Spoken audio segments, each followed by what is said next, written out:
What is up, everyone? My name's Devin Blackhawk, also known as Blackhawk. This is my YouTube channel.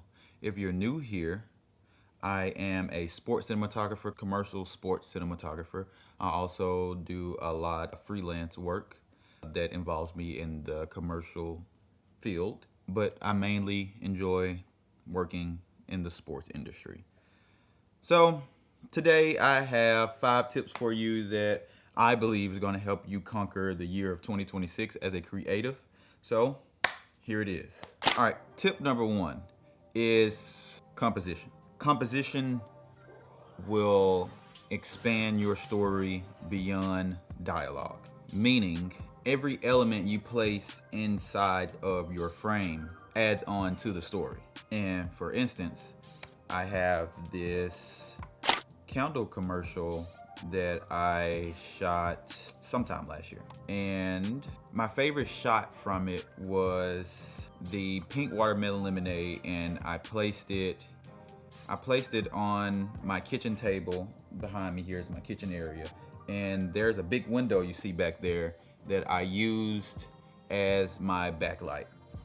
So knowing that I was gonna have that as my backlight, I knew I was gonna need some light in the front. So I took my GVM LED and blasted into it. Can't remember the exact color temperature, but as far as the composition goes, man, I went to Walmart and I knew I wanted to fill this frame up as much as possible because the candles aren't too big. They're probably like 6 inches tall, 6 inches by probably like 5 inches wide, and probably bigger than that. I'm not that good with dimensions.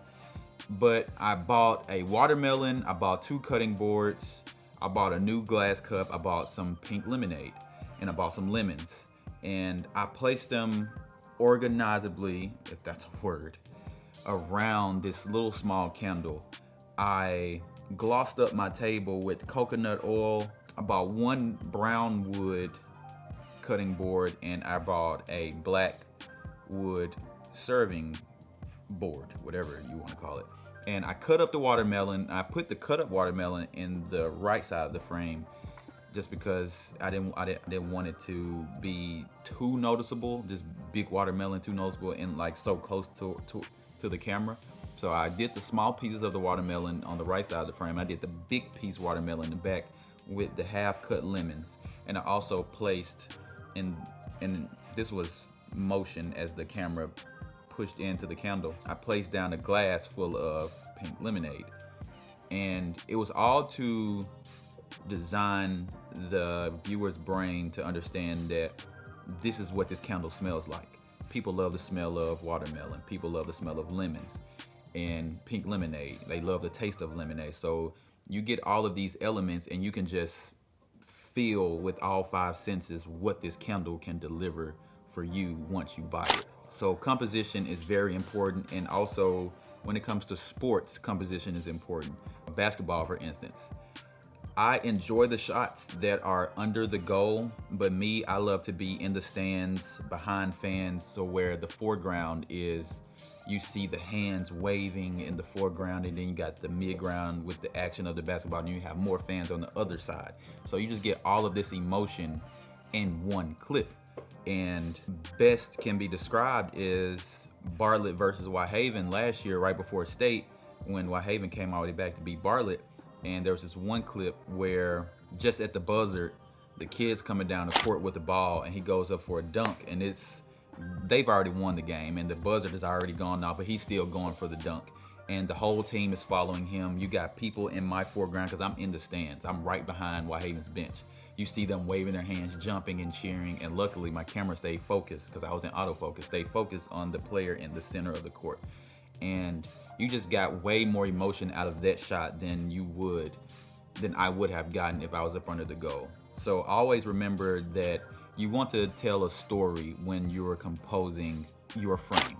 Tip number 2 is a really big one, and it can take you into rooms that you've never been in before. It can have you meet new people. It can bring bigger engagement to your work on social media if that's what you are really into.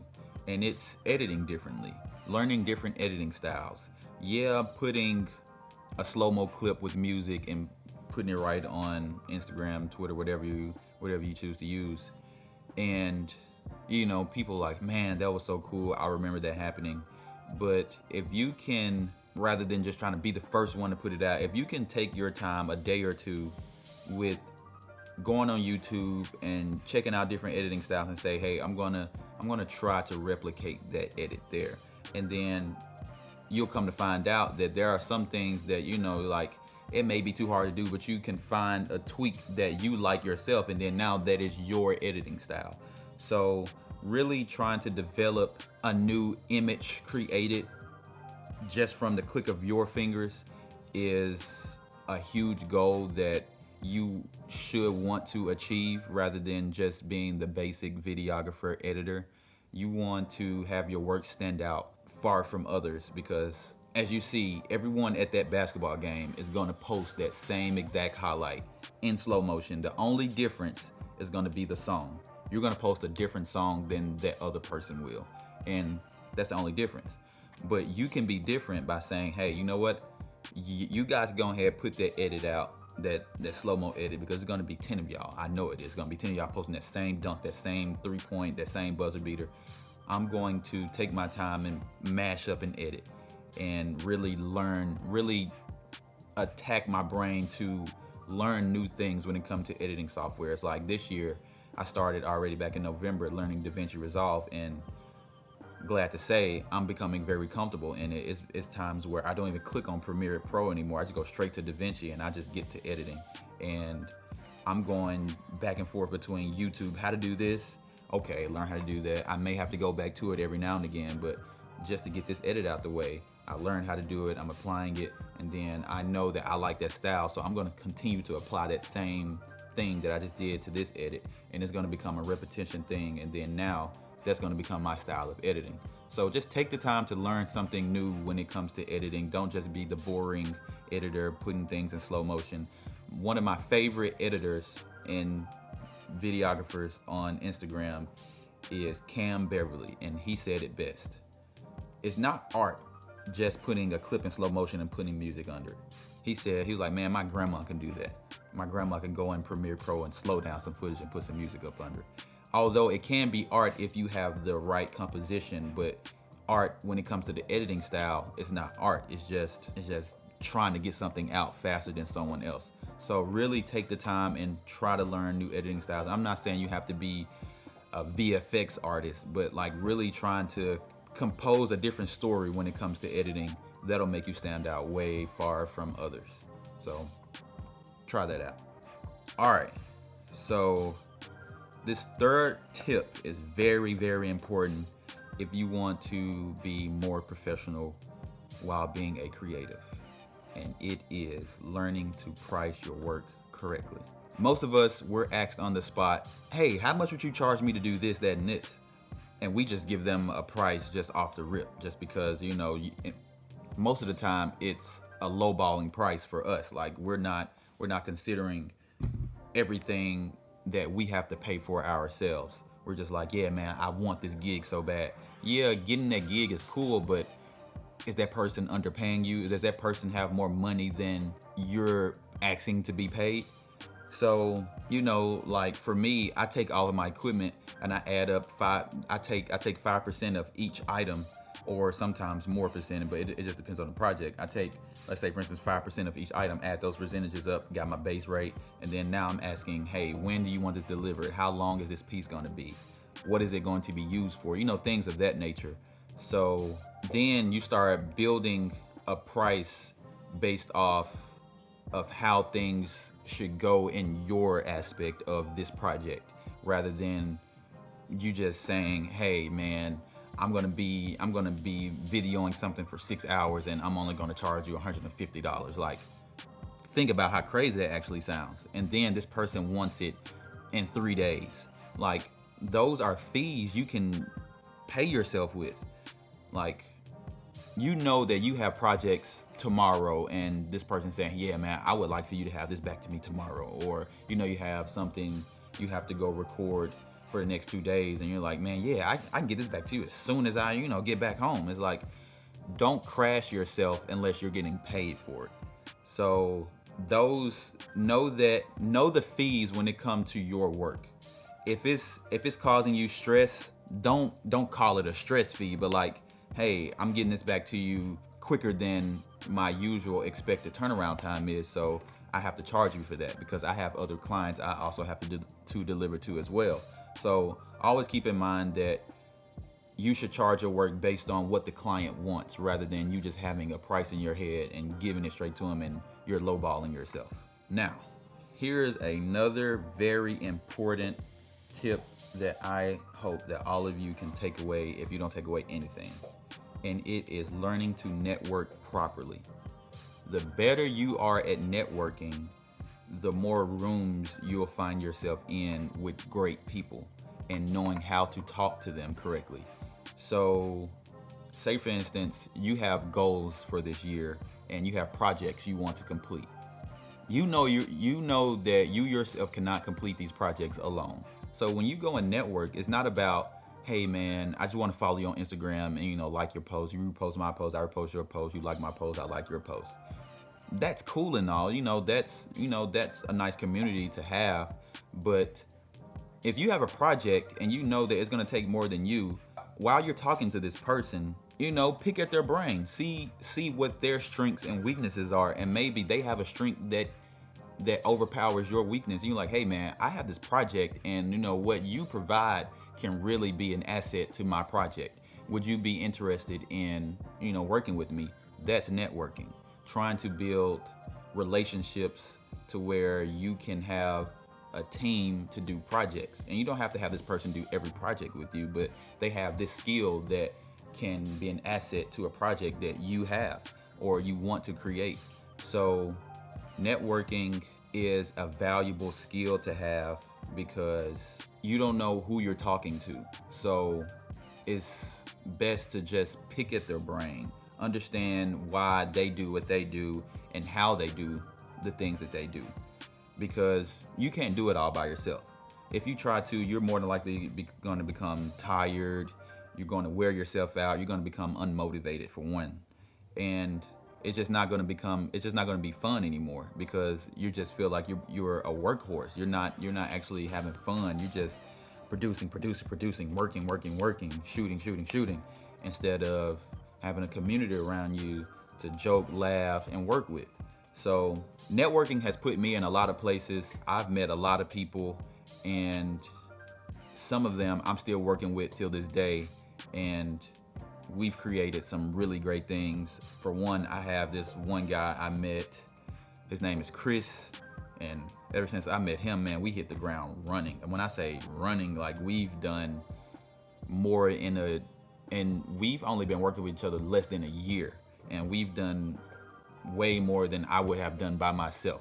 So just know how to network and know how to build relationships, because that's all this industry is about, is building relationships. The more relationships you have, the better off you'll be in this industry, because it's always like they say, it's not what you know, it's who you know. Always remember that. All right, so here's the fifth and final tip, and this one is equally important. Be more organized with your work. A lot of people will ask you, hey, do you have anything you can show me along these lines? I know you say you want to do this, but I really want to see the proof that you can do this. So being able to, even on the spot, say, yeah, man, I can show you this real quick. Or when you're filling out applications and they want to see your work and you're like, man, my work is scattered everywhere. For me, I keep all of my big projects that I complete on Vimeo. And most of the time when I'm filling out an application and they want to see my work, it's usually something asking for a link. Drop my Vimeo link right there and boom, all of my work is in there. They can see it.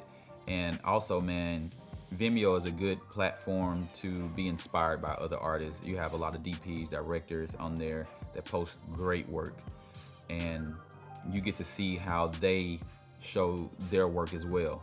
So knowing how to have a portfolio or showing your work and allowing others to give you work based off of how you show yours is very important. So organization is extremely important in this game, especially while, man, organization is the basis of everything when it comes to being a creative. When it comes to editing, you know how to go back into your work, and you know where this project is, how to find this project, where these images are. Like, if you can, the more folders you can create and specify the name for each one, that's organizing your work. You don't have to be all scrambled across your computer. You know, you have your SSDs. You don't have everything just saved onto your computer, crashing your computer. So organization can either make or break you depending on how organized you are.